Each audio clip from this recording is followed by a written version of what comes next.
Introduction: Why I created a weighted opinion. Understanding the world from an economics perspective is like doing a jigsaw puzzle. Except you do not know in advance how the final picture is supposed to look like. There is no telling how long it will take, nor whether the puzzle will ever be completed. It is a subjective task, and some say it is impossible to fully understand, though many have tried, and their efforts have evolved society to where we are now. That is the beauty of uncertainty, because the disadvantage of not knowing the end offers an advantage of knowing that the race is not yours to complete. Yours is to gather as much as you can in this space and time, make sense of it, and pass it over to others who will do the same, and so evolution continues. Creating a weighted opinion was my attempt of gathering as much as I could, given the time and resources that I had. It was my way of making sense of the world I lived in, and the best part was sharing it with other people. My biggest fascination has always been to understand how the world works. The answer on which path to take came to me at 14 years old,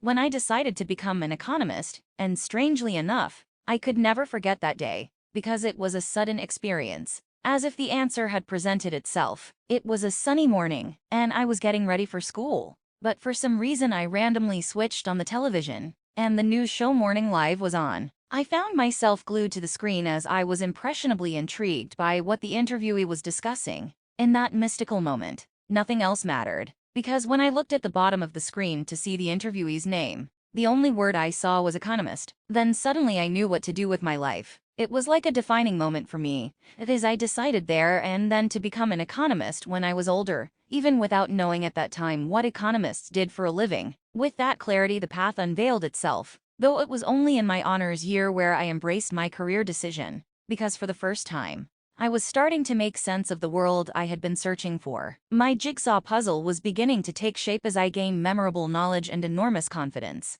because I was given basic tools to explore. The education was like the compass explorers carry with them as they venture into the world. Hence, I started questioning how what I was learning in university applicable in the real world. I intuitively yearned for knowledge beneath the surface, and I knew the answer lied in experience, books, and everything else in between. My desire for practicality led to a scientific pursuit with a never-ending sight. Learning is a continuous process, hence there is no theoretical limit, as we are constantly solving dynamic problems. We gather knowledge and understanding at different levels, moving to higher levels each time. And that is the nature of life. An apparent quote from Albert Einstein states that the important thing is not to stop questioning. Curiosity has its own reason for existing. One cannot help but be in awe when he contemplates the mysteries of eternity, of life, of the marvelous structure of reality. It is enough if one tries merely to comprehend a little of this mystery every day. Never lose a holy curiosity. On the contrary, curiosity can be misleading when not properly directed, particularly when selecting problems to solve. The premise is that research is a problem-solving activity. Therefore, it is vital to differentiate between difficult problems and important problems, so that one is not fooled by curiosity and produce work which everybody knew before or oversimplify complexity which nobody understands, thus regarding the work irrelevant, incomplete, or misleading. To hedge such outcomes, it is important to discern, before undertaking any research, whether solving this problem would help influence an important decision and incite actionability. Some of the most difficult problems have little or no bearing upon action. Hence, my hope for sharing this work with you was to enrich your life by positively affecting your choice of decisions going forward. This book is a compilation of articles written on the blog A Weighted Opinion between 2016 and 2021. The aim was to dissect economics theories in the real world, without adhering to specific jargon or writing techniques, for the purpose of making academia accessible to the layman. I wanted economics to be effortless and understood with ease, so that it is not intimidating and frustrating. Furthermore,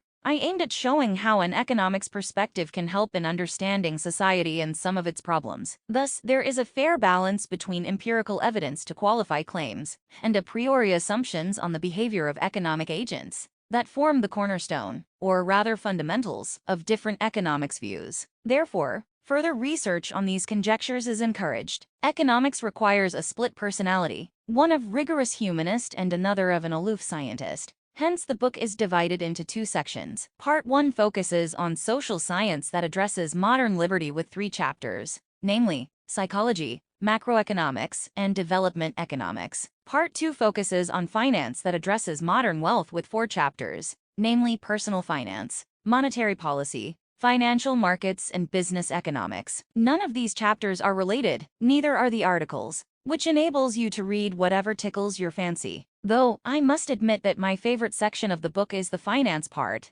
because I find money interesting. Moreover, I discuss 3 global economic events on the monetary policy chapter. By observing the dichotomy of views between classical orthodox and non-orthodox or heterodox proponents. This led me to caution that unlike physics with set rules, economics has different dimensions. Hence, it is important to understand how impossible it is to take position for or against any of the different views, without considering the degree of uncertainty underlying individual and collective choices. The fact that this book exists is inevitable due to the world I grew up in, and the type of person I am. I grew up in an era where a financial crisis that emerged in North America resulted in my parent losing their engineering job in South Africa. A world where a country like Zimbabwe found itself in a hyperinflation, and it affected their monetary system. Where China moved from the notorious Hong Kong stereotype to the second biggest economy in the world. Therefore, it was inevitable that my inquisitive self would have questions and search for understanding in all kinds of places. In fact, I think it is better to start off with questions than to have an information overload and not know how to make use of it.